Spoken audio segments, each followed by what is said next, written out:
teman-teman semua. Perkenalkan, kami dari kelompok 1 dengan saya sendiri Ayodhya dan dua rekan saya yaitu Bima dan Ahmad. Pada kesempatan kali ini, kami mau mengajak teman-teman untuk belajar menjadi ASN yang berakhlak dengan menggunakan role model yaitu Baharudin Lopa. Sebagai penegak hukum, Lopa bisa kita jadikan sebagai role model dalam menerapkan nilai berakhlak. Pertama, nilai berorientasi pelayanan. Lopa dikenal sebagai pribadi yang ramah dan melayani masyarakat. Beliau selalu bersungguh-sungguh dalam menyelesaikan segala kasus yang ditanganinya. Kedua, nilai akuntabel. Hingga saat ini, nama Lopa masih dikenal sebagai penegak hukum yang jujur, adil, tegas, dan bersahaja dalam menegakkan keadilan. Beliau sangat anti menggunakan fasilitas dinas untuk kepentingan pribadi. Bahkan, ia juga melarang keluarganya untuk menggunakan fasilitas dinasnya. 3. Nilai kompeten. Meski menjabat sebagai Jaksa Agung dalam waktu 1,5 bulan, Lopa berhasil menggerakkan Kejaksaan Agung untuk menuntaskan perkara-perkara korupsi dan mencatat deretan panjang konglomerat dan pejabat yang diduga terlibat KKN untuk diseret ke pengadilan.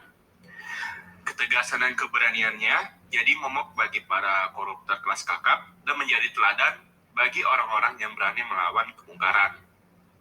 Yang keempat, nilai harmonis. Selain sebagai penegak hukum, Lopa juga dikenal sebagai pribadi yang baik dan pemurah. Ia juga aktif dalam kegiatan amal dan sosial. Pada tahun 1990 hingga akhir hayatnya, Lopa rela menyumbangkan uangnya untuk fakir miskin dan anak yatim. Diketahui, setiap akhir pekan, Lopa menyempatkan mengunjungi beberapa panti yatim piatu atau panti sosial dan kerap mengajak keluarganya hingga juga mengajak cucunya. Kelima, nilai loyal. Selama berkarir sebagai jaksa, Lopa menunjukkan integritas dirinya dengan tidak berkompromi pada hal terkait korupsi. Ia tak gentar mengusut kasus-kasus korupsi para konglomerat Indonesia. Tanpa pandang bulu, Lopa pernah menjebloskan mantan Menteri Perindustrian dan Perdagangan Indonesia, Bob Hasan.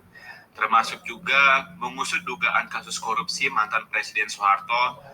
Bahkan ia pernah mengusut kasus pengadaan fiktif Al-Quran senilai 2 juta rupiah yang menyangkut sobatnya sendiri, Kiai Haji Badawi, sebagai kepala Kanwil Agama Sulawesi Selatan pada saat itu.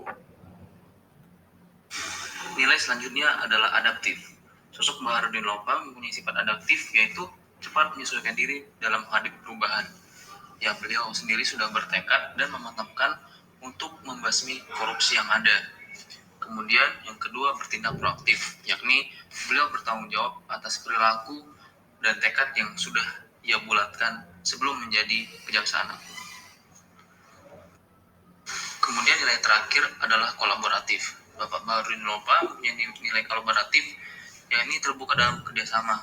Dalam kasus ini, beliau bekerjasama bersama staf ahlinya sampai berjam-jam untuk menyelesaikan kasus korupsi. Kemudian yang kedua, menggerakkan pemanfaatan sumber daya di Kejaksaan Agung.